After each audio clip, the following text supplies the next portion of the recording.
Que el Señor les bendiga, amados hermanos. Vamos a comenzar ya con lo que es el estudio bíblico del día de hoy.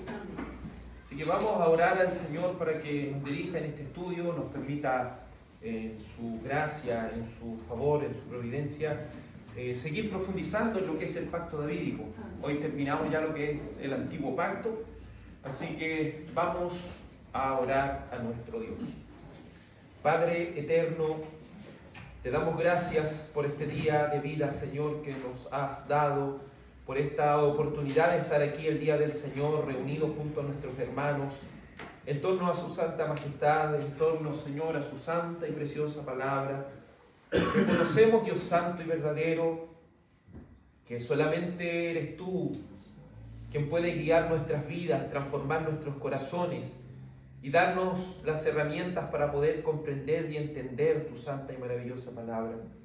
Gracias, Señor, porque has permitido que hermanos a lo largo de la historia nos hayan podido dejar este legado, Padre Celestial, esta doctrina tan preciosa, Señor, la cual a lo largo de los tiempos se ha ido desarrollando, la cual a lo largo de los tiempos se ha podido ir por la iluminación del Espíritu Santo, comprendiendo. Ahora, Señor, analizaremos las sanciones del pacto davídico. Permítanos, Señor, entender cuál es su relevancia en el Evangelio, cuál es su relevancia, Señor, en nuestro entendimiento de las Sagradas Escrituras. Ayúdanos, Señor, a crecer en el conocimiento de tu voluntad, a crecer en sabiduría, en entendimiento delante de ti. Agradecemos, Señor, este tiempo que nos das en el nombre de tu amado Hijo Jesús. Amén y amén. Hoy en nuestra clase número 48 de qué es la teología reformada, vamos a ver la última parte del Antiguo Pacto. Y cuando hablamos del Antiguo Pacto, ¿qué pactos están dentro de ese Antiguo Pacto? ¿Ya? Perfecto. Perfecto. Pacto davídico. Entonces estos tres pactos están en lo que se conoce como el Antiguo Pacto. Y hoy día, ¿cierto?, nos vamos a focalizar en el pacto davídico y específicamente en las sanciones de este pacto. Hemos dicho la vez pasada, ¿cierto?, que el rey davídico, o este mismo David, era la cabeza federal o representante de la nación, cuya obediencia o desobediencia determinaba las bendiciones o maldiciones que vendrían sobre el pueblo.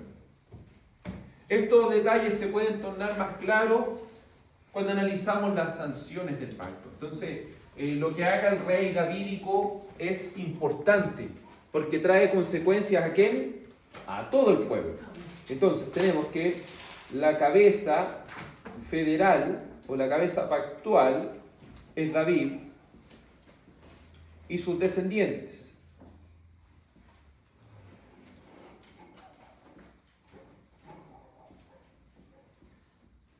Lo que nosotros, ¿cierto?, denominamos como el rey davídico. El rey davídico. Y si este rey es obediente, eso trae como consecuencia ¿qué cosa? Las bendiciones ¿de qué pacto? Del pacto abrahámico.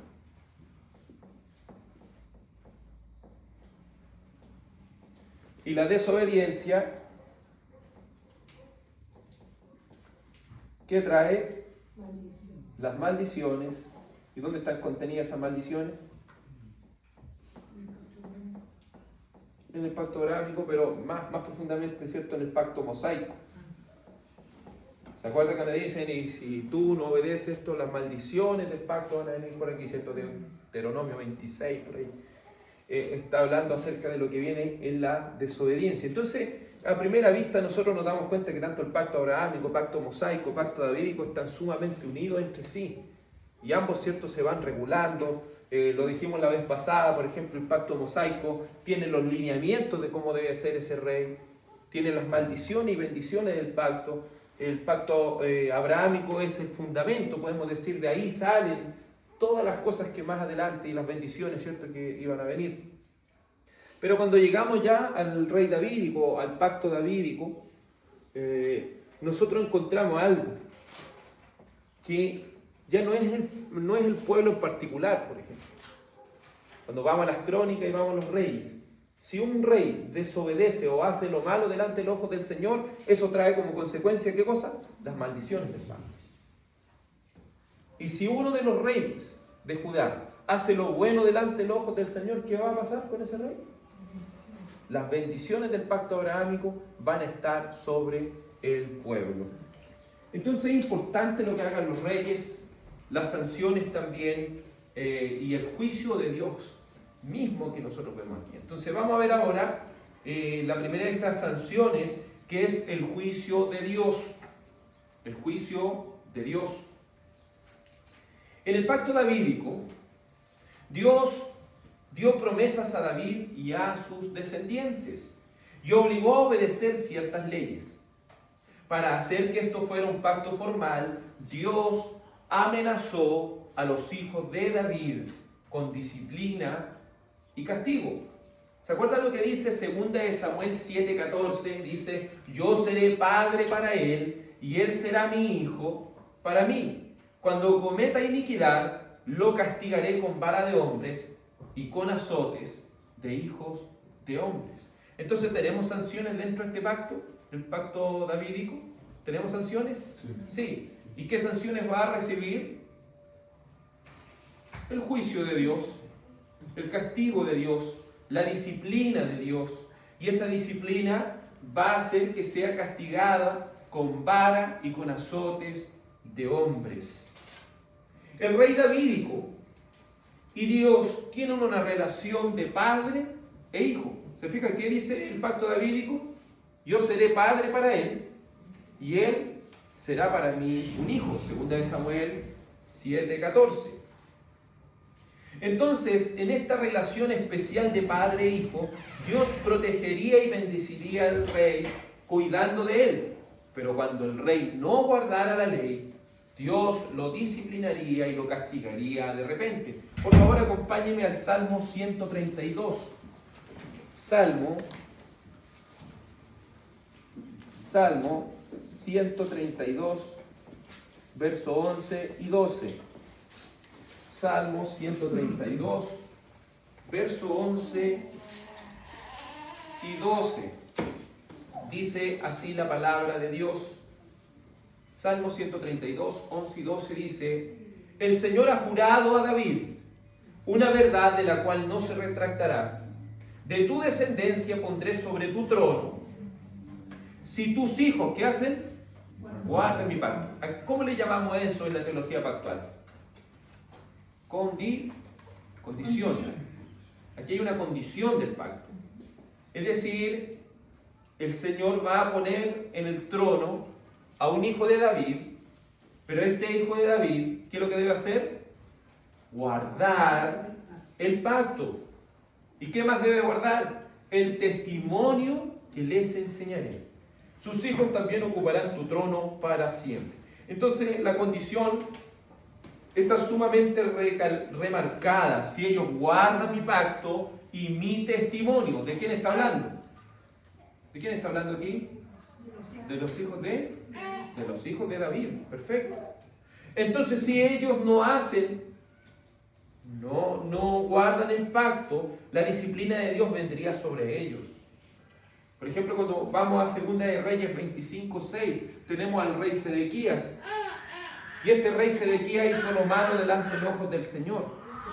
¿Y qué consecuencias trajo que hizo lo malo delante de los ojos del Señor? Fue que él fuera llevado cautivo. Y antes de ser llevado cautivo, sus ojos fueron arrancados. Sus hijos fueron asesinados. Y uno se pregunta, uno debería decir, la mayoría de las personas que sí la teología pactual leen ahí y dicen: mire lo que le pasó a este rey. Mire lo que aconteció. Pero si una persona pudiese comprender que eso era parte de la disciplina, parte del juicio de Dios por no cumplir el pacto, diríamos: el rey Sedequías, sus ojos fueron quitados, ¿cierto? Y sus hijos fueron asesinados. ¿Por qué? Porque quebrantó, ¿qué cosa? El pacto. Porque no guardó la ley y no guardó el testimonio del Señor. Por eso los reyes que hacían lo malo delante de los ojos del Señor y no se arrepentían, siempre venía la disciplina del Señor. Cuando nosotros vamos a Primera de Reyes 8:25, Primera de Reyes 8, Primera de Reyes 8:25 en adelante, podemos ver que Salomón en esa misma línea va declarando esto. Primera de Reyes 8:25 y 26. Dice así, Primera de Reyes 8:25, 26. Ahora pues, oh Señor, Dios de Israel, cumple con tu siervo David, mi padre, lo que le prometiste diciendo, no te faltará quien se siente en el trono de Israel, con tal que tus hijos que hagan, guarden su camino para andar delante de mí, como tú has andado delante de mí. Ahora pues, oh Dios de Israel, te ruego que se cumpla tu palabra que hablaste a tu siervo, mi padre David. Entonces, nuevamente, ¿qué vemos aquí? Vemos una condición. Y para que no faltara rey en el trono de David, ¿qué es lo que debía pasar? Este rey debía guardar el pacto. Por eso usted después, cuando van a los profetas menores, dice uno de los profetas menores que iba a levantar el tabernáculo o iba a levantar la choza caída de David. ¿Qué es lo que estaba diciendo? Iba a levantar la casa de David nuevamente. ¿Con la venida de quién? Con la venida del Mesías. ¿Y el Mesías de quién es hijo? De David. Y al ser hijo de David, y él cumple perfectamente la ley, ¿qué es lo que va a recibir el pueblo? Las bendiciones del pacto. Se fija cómo el único que podía traer esta salvación era el mismo Mesías, el Hijo de Dios, que también es hijo de David. ¿Por qué la importancia de que esto fuera así? Porque el pacto tenía condiciones y esas condiciones debían ser cumplidas sí o sí. Disciplina y castigo pueden parecer términos suaves, pero las amenazas pactuales y sus sanciones son más serias que eso. Vamos al siguiente punto, otro de los juicios, la expulsión de la tierra de Canaán. La expulsión de la tierra de Canaán, que esa es otra de las maldiciones o juicios que vendrían si los reyes no hacían las cosas conforme a la voluntad del Señor. En el pacto davídico, las maldiciones que amenazaban en el pacto mosaico ahora son dirigidas a la nación por medio del rey. Nuevamente hacemos hincapié en eso y tiene que quedarnos claro, que algo que se ve muy claro cuando leemos los reyes, las crónicas, que el rey, como cabeza federal, si es obediente o desobediente, eso tiene consecuencias ¿para quién? ¿Solo para él? ¿Tiene consecuencias solo para su hijo? No, tiene sus consecuencias, como bien dijo el hermano Eduardo, para el pueblo. Y cuando hablamos que una persona hace algo y eso trae como consecuencia a todo un pueblo, ¿cómo le llamamos? Cabeza federal. Federal significa pactual, la cabeza del pacto. Entonces los descendientes de David, por ejemplo, si tenemos aquí a Manasés,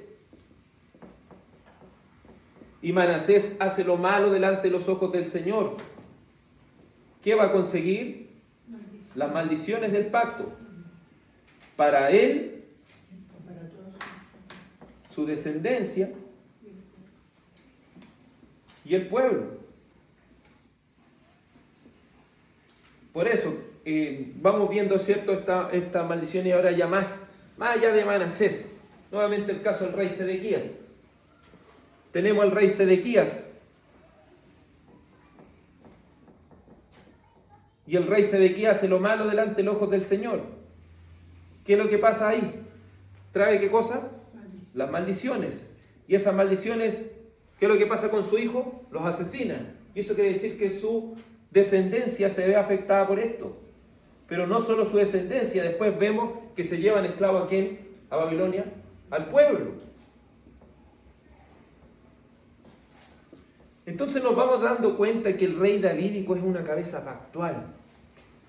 Si él hace mal, las maldiciones del pacto van a venir sobre él, sobre su descendencia y sobre su familia. Entonces nosotros, cuando vemos la historia de los reyes de Israel, lo que estamos viendo ahí es el pacto en acción. Cuando vemos, por ejemplo, a Israel en el desierto, ¿qué estamos viendo ahí? El pacto llevado a cabo, el pacto en acción. Entonces la teología pactual es demasiado importante, porque ella nos va a ayudar a entender y a interpretar la Escritura. Nos va a ayudar a entender, a interpretar en qué parte, en qué reino está hablando, qué consecuencia eso está trayendo. Entonces, estas maldiciones de este pacto son tan severas que pueden desencadenar una desheredación de las bendiciones prometidas a Abraham. Después de la terminación del templo y la coronación, Dios le apareció a Salomón y le dijo, Primera de Reyes 9:4, Primera de Reyes 9:4 al 9. Esto es lo que el Señor le dijo a Salomón. Y en cuanto a ti, si andas delante de mí como anduvo tu padre David, en integridad de corazón y en rectitud, haciendo conforme a todo lo que te he mandado, y guardas mis estatutos y mis ordenanzas, yo afirmaré el trono de tu reino sobre Israel para siempre, tal como prometí a tu padre David, diciendo, no te faltará hombre sobre el trono de Israel. Pero si en verdad ustedes o sus hijos se apartan de mí y no guardan mis mandamientos y mis estatutos que he puesto delante de ustedes, y si van y sirven a otros dioses y los adoran, entonces cortaré a Israel de sobre la superficie de la tierra que les he dado. Y la casa que he consagrado a mi nombre, la eché de mi presencia. E Israel se convertirá en un refrán y un escarnio en todos los pueblos. Y esta casa se convertirá en un montón de ruinas. Todo el que pase por ella quedará atónito y silbará y dirá, ¿por qué ha hecho así el Señor a esta tierra y a su casa? Y responderán, porque abandonaron al Señor su Dios, que les sacó a sus padres de la tierra de Egipto, y tomaron para sí otros dioses, los adoraron y los sirvieron. Por eso el Señor ha traído esta adversidad sobre ellos. Y esto no es algo nuevo que estaba aconteciendo aquí. Esto es algo que ya se había, aquí lo que se está citando es Deuteronomio 28:37, que dice, si todas estas maldiciones te alcanzan, vendrás a ser motivo de horror, de proverbio y burla entre todos los pueblos donde el Señor te lleve. ¿Te fijas? Es lo mismo que le está diciendo aquí. Si ustedes no guardan, como reyes no guardan el pacto, no van a traer consecuencias solamente sobre ustedes, sino que van a traer consecuencias sobre su descendencia y van a traer consecuencias sobre todo el pueblo. ¿Y qué es lo que vemos más adelante en la historia de Israel? Vemos que eso acontece, ¿no? ¿Sí o no? Sí. Porque ya se estaba trazando. Usted ya leyendo Deuteronomio, usted puede saber lo que va a pasar con Israel. Porque eso ya estaba delimitado en el pacto. Eso ya estaba demarcado ahí. Por eso incluso la Escritura, hablando de su disciplina contra el rey Salomón, quien representaba a la nación, dijo en Primera de Reyes 11, del 11 al 13, dice, Primera de Reyes 11, del 11 al 13, y el Señor dijo a Salomón, porque has hecho esto y no has guardado mi pacto y mis estatutos que te he ordenado, ciertamente arrancaré el reino de ti y lo daré a tu siervo. Sin embargo, no lo haré en tus días por amor a tu padre David, sino que lo arrancaré de la mano de tu hijo. Tampoco arrancaré todo el reino, sino que te daré una tribu a tu hijo por amor a mi siervo David y por amor a Jerusalén, la cual he escogido. Entonces nosotros vamos viendo que el pacto mosaico decía, el rey no puede, por ejemplo, tener demasiadas mujeres, el rey no puede empezar, ¿cierto?, a comprar caballos y demasiados caballos de guerra, no podía estar haciendo todas estas cosas, porque ¿qué es lo que va a hacer el Señor? Va a traer las maldiciones del pacto sobre él. ¿Y qué termina haciendo Salomón? Termina quebrantando el pacto. ¿Y qué sucede cuando éste quebranta el pacto? Dice el Señor, yo voy a arrancar, voy a dividir este reino de ti. ¿Y qué es lo que pasa más adelante? ¿Quién toma a las demás tribus de Israel? Jeroboam. Jeroboam termina tomando las demás tribus y termina cumpliéndose lo que el Señor dijo. Y usted, cuando lee eso, ¿qué es lo que debe decir? Esto ocurrió, ¿por qué? Porque no cumplieron el pacto. ¿Y quién no cumplió el pacto? Salomón, y Salomón es un rey davídico. Como rey davídico, Salomón no cumplió el pacto y esto trajo consecuencias para su descendencia, Roboam, y trajo consecuencias también ¿para qué? Para el pueblo, que estaba dividido. E incluso, ¿cierto? El texto que habíamos leído anteriormente decía que el templo donde iba a habitar el nombre del Señor iba a ser destruido completamente. Entonces, todas esas son maldiciones pactuales que vendrían sobre el rey davídico que desobedeciera. El pacto davídico es muy parecido al pacto abrahámico.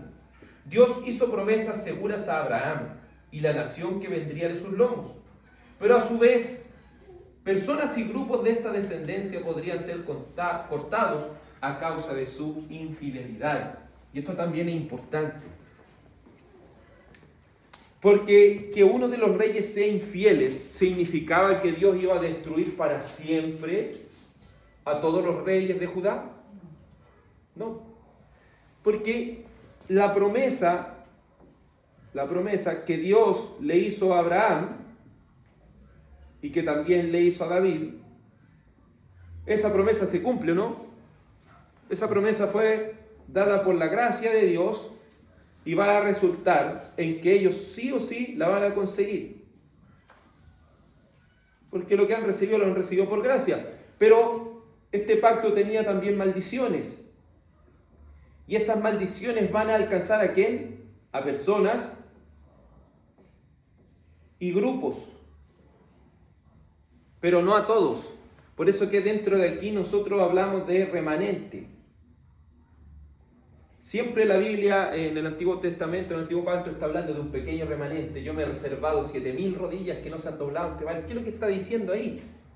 Que el Señor va a ser fiel a su pacto. Y a su pueblo Israel le va a dar las bendiciones.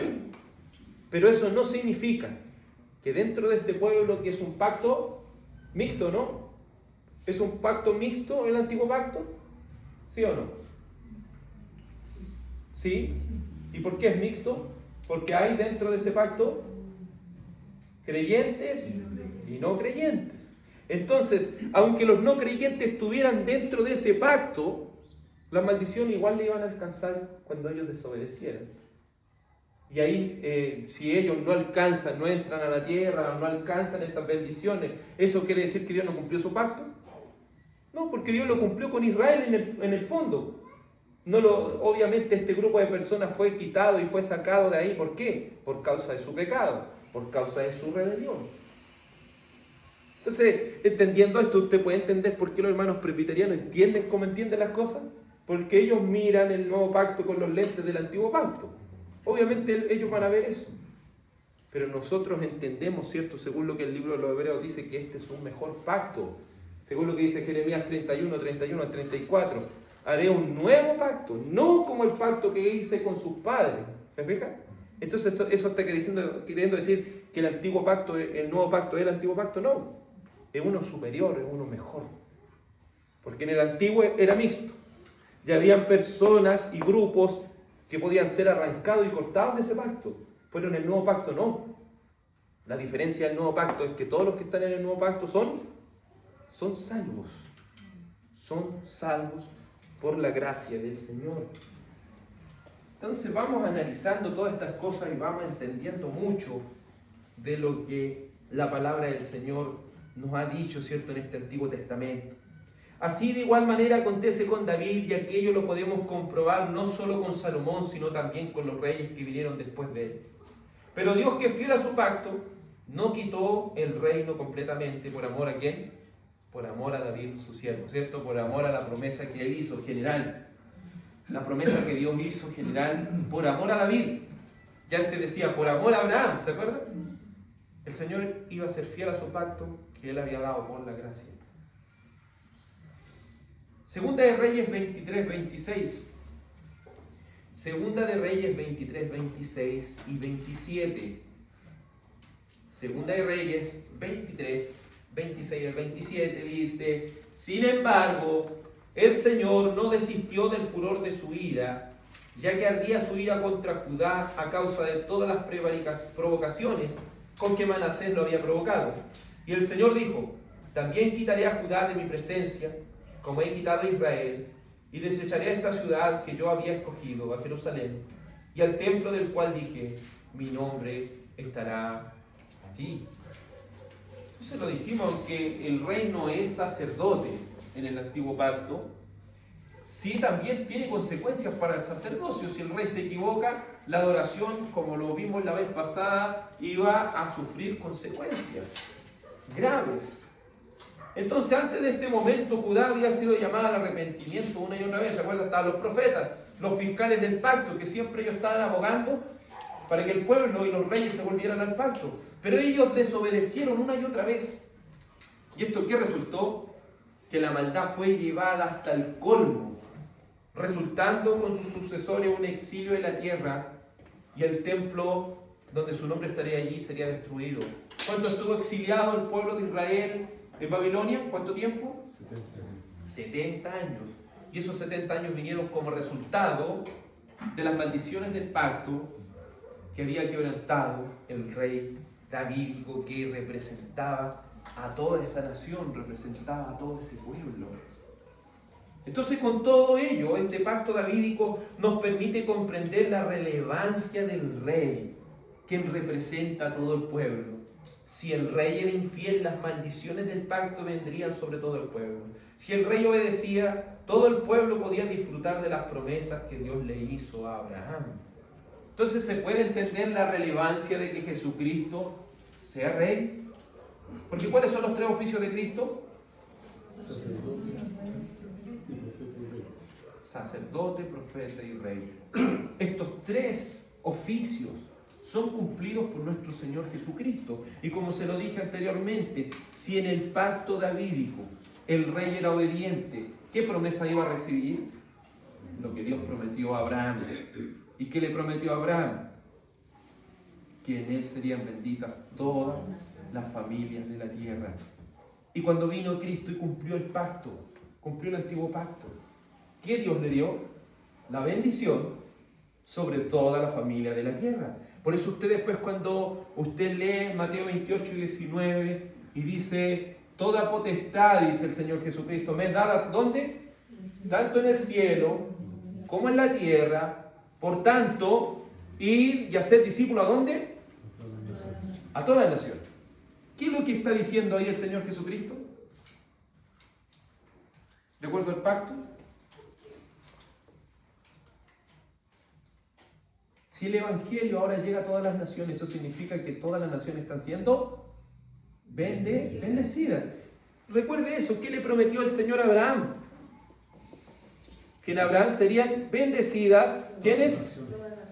Todas las naciones, ¿cierto? Todas las naciones. Y Jesucristo, ¿qué dice? Vayan y hagan, ¿qué cosa?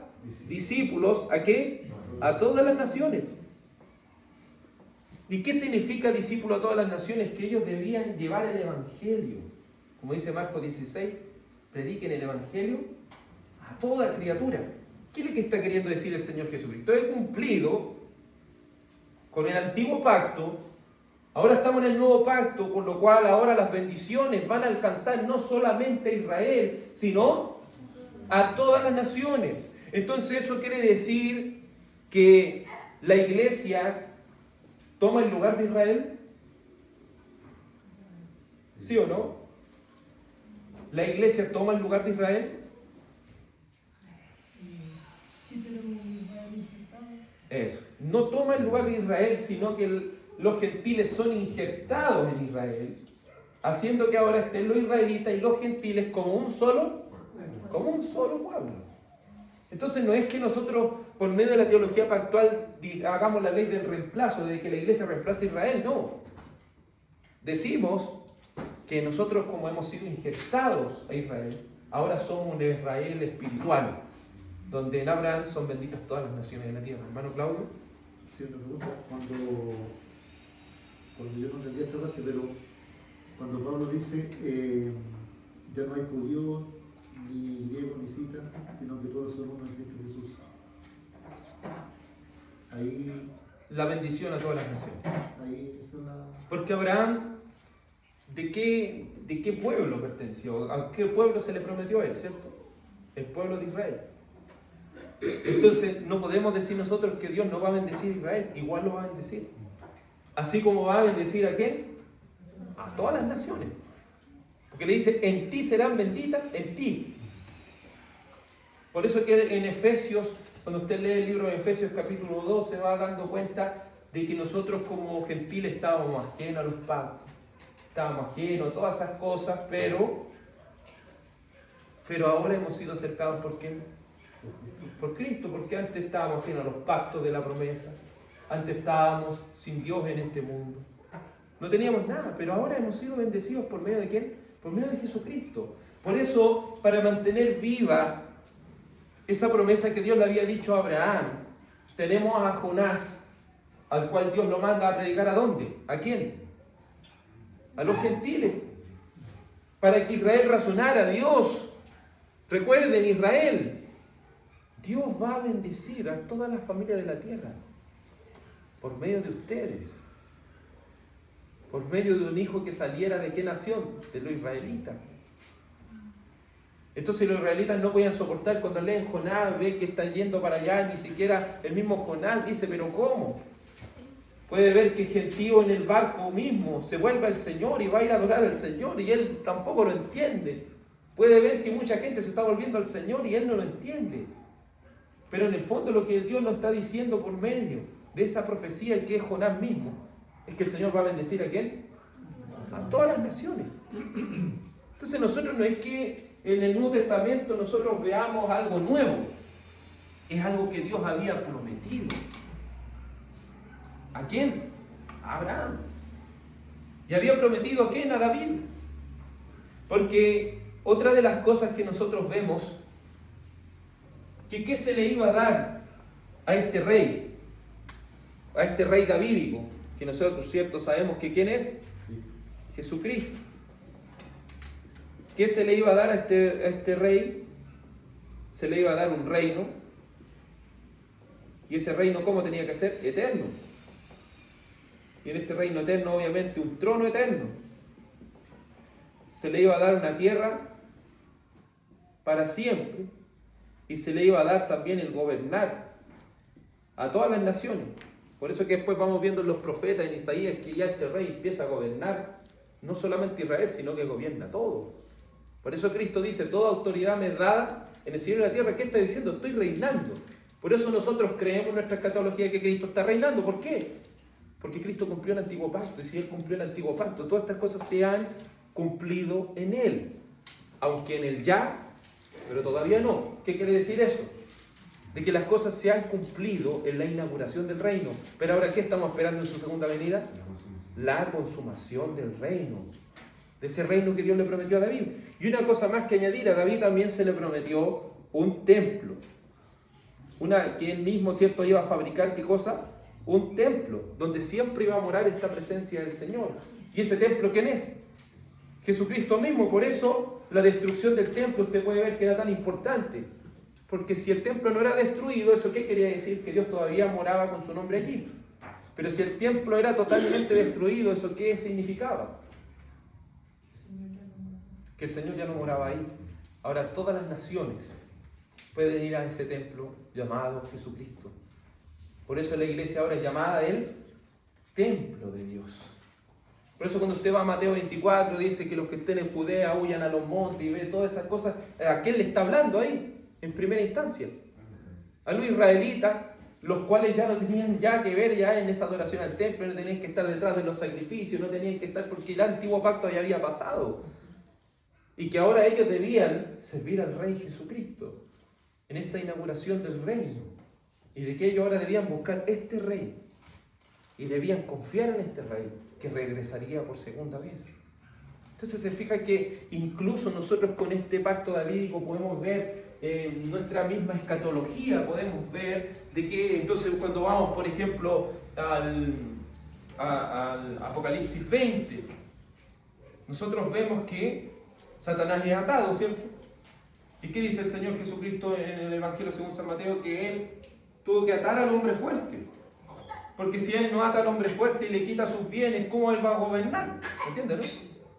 Entonces, ¿qué es lo que decimos? Jesucristo está gobernando, Satanás está atado, las naciones pueden ser conquistadas por el Evangelio, porque el Evangelio va avanzando, pero así como el trigo crece, así también la cizaña crece, no podemos taparnos los ojos.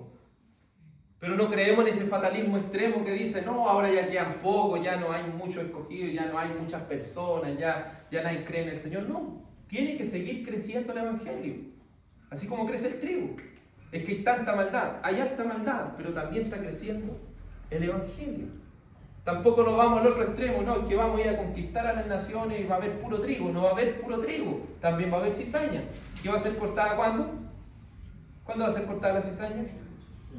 En el fin de los tiempos, cuando el Cristo regrese por segunda vez. Entonces no vamos a ver una iglesia que en el fondo va a alcanzar a todas las naciones. ¿Por qué? Porque también tiene que crecer la cizaña. También Satanás en el último tiempo tiene que ser soltado de su prisión para que engañe a ¿quién? Para que engañe a las naciones. Y así venga el Señor en la consumación de su reino y ahí ponga el fin a todas las cosas.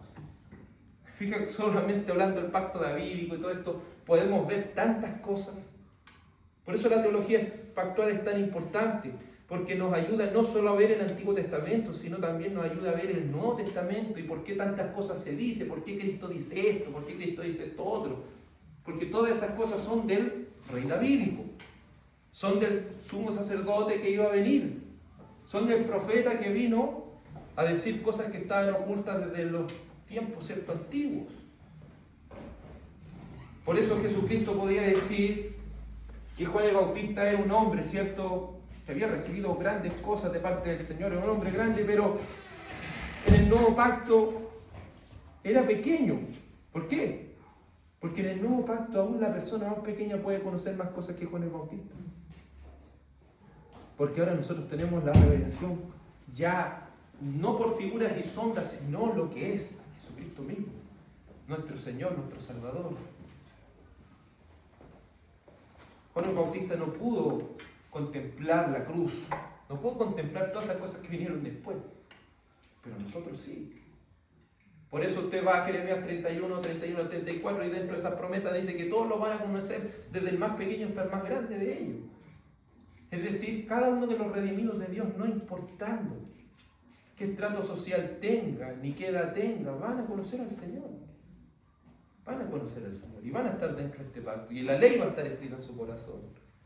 Entonces los pactos son muy importantes y ya la próxima clase vamos a empezar ya, ahora que ya hemos visto todo lo que tiene concerniente con el pacto, ahora vamos a ver cómo aplicamos el pacto en el reino. ¿Se acuerdan cuando le estaba hablando? El reino, por ejemplo, el reino de la creación. ¿Qué pactos están dentro del reino de la creación? ¿Qué pactos están dentro del reino de la creación? ¿Cuál? El pacto de obras y el pacto noético. ¿Por qué?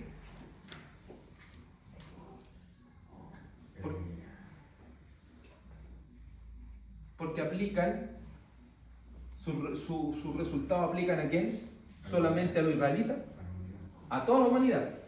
Por ejemplo, lo que acontece con Noé, de que el Señor no va a destruir más la tierra, se lo dijo solamente por agua, ¿se lo dijo solamente a los israelitas o se lo dijo a todas las naciones? A todas las naciones. Por ejemplo, las consecuencias del pecado de Adán y Eva, ¿vino sobre los judíos nomás o sobre todas las naciones? Sobre todas las naciones. Por eso, estos dos pactos pertenecen al pacto de la creación, o al reino de la creación. Luego nosotros tenemos el reino nacional. ¿Qué pactos están dentro del reino nacional? Abrahámico, davídico. O sea, el antiguo pacto está dentro del Israel nacional, por eso le habla de una tierra física, le habla de un templo físico, le habla de reyes, ¿cierto? Si lo podemos decir así, humanos, si lo podemos decir así, que van muriendo, van viniendo la descendencia.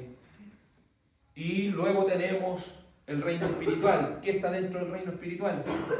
¿Qué pactos están dentro del reino espiritual? El nuevo pacto, pacto de gracia. Y el primero de todos los pactos, el pacto de redención. Entonces nosotros podemos aplicar cosas del reino del reino que era nacional a lo que es el reino espiritual? No, porque esas eran cosas para el reino nacional. Por ejemplo, la circuncisión, ¿dentro de qué reino estaba? Dentro del reino nacional. Por eso la circuncisión no es el bautismo. La circuncisión es la señal del reino nacional, mientras que el bautismo es la señal del reino espiritual. ¿Se fija? Como conclusión del antiguo pacto debemos decir, con el pacto abrahámico, mosaico y davídico, juntos podemos ver claramente el reino nacional de Israel en su totalidad. El pacto davídico es lo que es por los anteriores pactos, por los cuales fue establecido y por los cuales eran gobernados. Entonces, la nación de Israel fue establecida y gobernada por abrahámico, mosaico y davídico. Segundo, todos ellos tienen las mismas partes, tienen preceptos, promesas y castigos, y todos están dirigidos hacia la descendencia física de Abraham. Tercero, la cabeza federal de este pacto continúa siendo Abraham, definiendo al pueblo en perspectiva de este reino. Cuarto, la herencia de Canaán prometida a Abraham sigue determinando los límites del reino. El pacto mosaico simplemente amplía las obligaciones a este pueblo en esta tierra. El pacto davídico hace que el reino se enfoque en una sola persona, por medio de quien tiene que rendirse obediencia y mediante las cuales vendrían bendiciones y maldiciones sobre la nación. Séptimo, el pacto mosaico y davídico no se extiende más allá de los límites que fueron trazados en el pacto abrahámico. Octavo, para que las bendiciones perdurables de este pacto vinieran sobre ellos, el pacto debía cumplirse sí o sí. 9. El antiguo pacto incluye los pactos abrahámico, mosaico y davídico. 10. El pacto mosaico es el más prominente de los pactos, porque este controla tanto el pacto abrahámico como el pacto davídico. Pero aunque esto es cierto, es inseparable de los dos.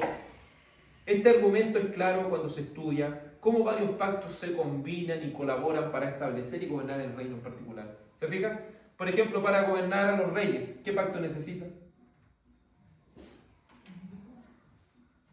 Para gobernar a los reyes, ¿dónde se dice cómo debían gobernar estos reyes? ¿Cómo debían? Pacto mosaico. Entonces, el pacto davídico depende de qué pacto? Del pacto mosaico. Pero las bendiciones y maldiciones también pertenecen al pacto davídico. ¿Y a quién le dio esas bendiciones? Al pacto abrahámico. ¿Se fija? Entonces, por eso decimos que el antiguo pacto comienza en el pacto abrahámico y termina en el pacto davídico. Porque estos tres pactos están ahí, colaborando el uno con el otro. En resumen, el antiguo pacto gobierna el reino de Israel e incluye el pacto abrahámico, mosaico y davídico. Eso debemos decir acerca de lo que es el antiguo pacto. ¿Hay alguna pregunta, amados hermanos? Algo que pudiesen, que les hubiera quedado, ¿cierto?, en la mente o que pudieran aportar también. ¿Hermano Claudio? Entonces, sacando cuenta así, con el último pacto sería el de Jesucristo, entonces serían 4 pactos. O sea, sería el final pacto, el de Jesucristo. Es que estamos viendo, ¿cierto?, antiguo pacto, Sí. y el otro vendría a ser el nuevo pacto. Pero el nuevo pacto sería El último del más mundo. corto. Exacto. Está Es que antes está, antes está primero el pacto de redención, el primero que vimos, el que hizo el Padre, el Hijo y el Espíritu Santo antes de la fundación del mundo. Tenemos eso, ¿cierto? Sí. Luego tenemos, ¿qué otro pacto? El pacto abrahámico. No, el pacto de obras, el que el Señor hizo, ¿cierto?, con Adán en Edén. Luego tenemos pacto noético. Luego tenemos abrahámico, mosaico, davídico. Entonces, son varios pactos que se van desarrollando a lo largo de la historia. Pero cada uno va, como por decirlo así, mejorando. la palabra no es mejorando, va progresando hacia una revelación mayor. Porque mejorando sería decir que el otro no servía y ahora este sirve. En cambio es... Exacto, ahí ya no iríamos como al dispensacionalismo. Pero en este caso la teología pactual dice, se ha revelado así un poquito, en el otro pacto se revela aún más. Por ejemplo, en el pacto abrahámico, nosotros tenemos que un hijo de Abraham va a ser el que va a traer esa bendición a todas las naciones, ¿cierto? Y en el pacto mosaico decimos este hijo tiene que ser como un cordero, ¿te fijas? Tiene que, y ahí se va diciendo, tiene que ser también rey. Nosotros después vamos al pacto davídico. ¿Qué dice el pacto davídico?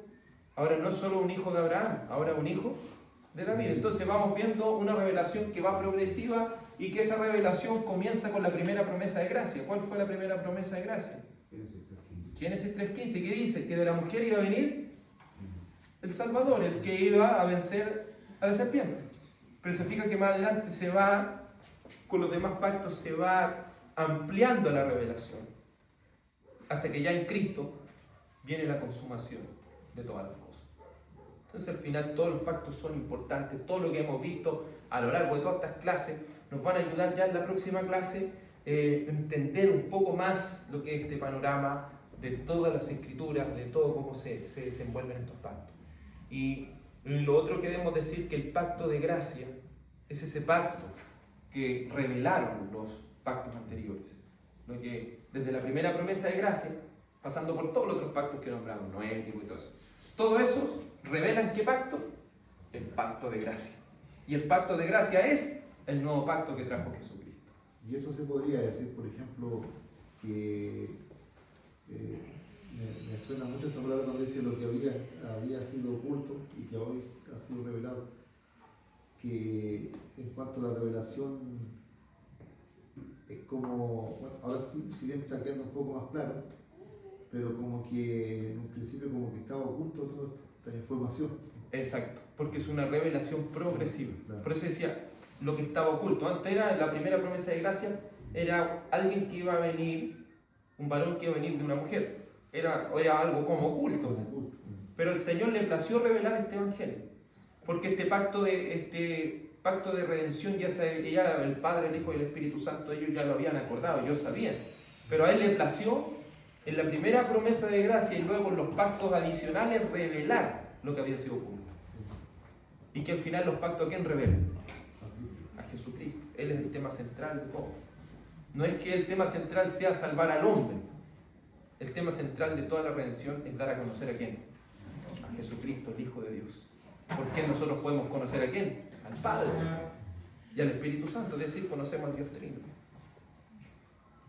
Entonces, la palabra importante y esencial en la teología del pacto bautista es entender que es una revelación progresiva. Los pactos revelan progresivamente ¿a quién? A Jesucristo.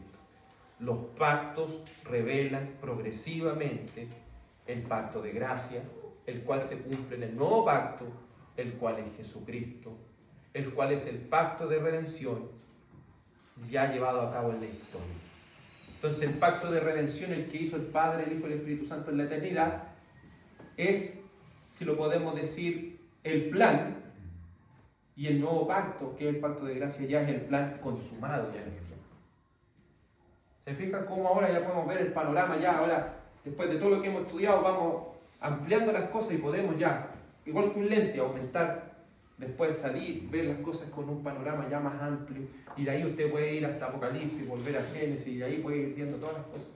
Porque incluso cuando vamos a Apocalipsis, hay muchas cosas del antiguo pacto ahí. Muchas cosas que del antiguo pacto nos van mostrando cosas que apuntaban hacia el nuevo pacto que es Jesucristo. ¿Alguna otra pregunta? Muy buenas preguntas, hermano Claudio. Ayudan bastante a desarrollar este conocimiento.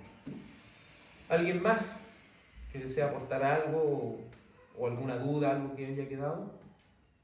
Porque ya la próxima clase se va a tratar de ver todas estas cosas con respecto al reino. Vamos a profundizar en eso. Y la siguiente va a venir una prueba, que obviamente no va a ser grabada, pero va a ser una prueba en la cual ustedes van a tener que explicar estos pactos. Y yo les voy a definir cómo hacer eso, pero vamos a ocupar una clase aplicativa, porque la idea es que todos ustedes, todos nosotros entendamos la teología del pacto. Y luego de eso, ¿cierto? Nos queda la clase del principio regulador completo, nos quedaría la clase de la vigencia de la ley, y nos quedaría la clase, ¿cierto? La última ya, que vendría a ser la escatología. Esas tres, nos estarían quedando los 3 ítems, si lo podemos decir así. Y ahí terminamos con esta pregunta, ¿qué es la teología reformada? Así que no habiendo más preguntas, vamos a orar al Señor, a darle gracias por este tiempo. Padre, te agradecemos por este tiempo que nos has permitido ir estudiando esta palabra tan preciosa. Esta palabra, Señor, que progresivamente estos pactos fueron revelando. Este evangelio tan precioso, el evangelio de Jesucristo. Gracias por esta salvación tan grande. Gracias, Señor, por cada vez más ayudarnos a entender de que el Antiguo Testamento no es algo que debe ser olvidado, sino que el Antiguo Testamento nos sienta las bases para comprender y sacarle un gran provecho a lo que es el Nuevo Testamento. Señor, en nuestra ignorancia antes solamente el Nuevo Testamento era algo que íbamos una y otra vez. Y el antiguo, Señor, con sus 39 libros, los dejábamos a un lado, Señor, solamente citando cosas al azar. Pero ahora nos ha hecho entender de que este Antiguo Testamento tiene una relevancia tan grande. Son los lentes que nos permiten ver este Nuevo Testamento con un detalle tan precioso, con un detalle tan abundante, con un detalle, Señor, tan grande, que de verdad, Señor, nos alegra nuestra vida, nos permite tener ese gozo de tu salvación, nos permite, Señor, gozarnos en esta redención que desde la eternidad, Señor, usted ya había acordado, oh Dios Trino. Gracias, Señor, y permítanos seguir estudiando todo esto para tu gloria. En el nombre de tu amado Hijo Jesús, amén y amén. Tenemos unos minutitos para poder prepararnos ya para el culto público.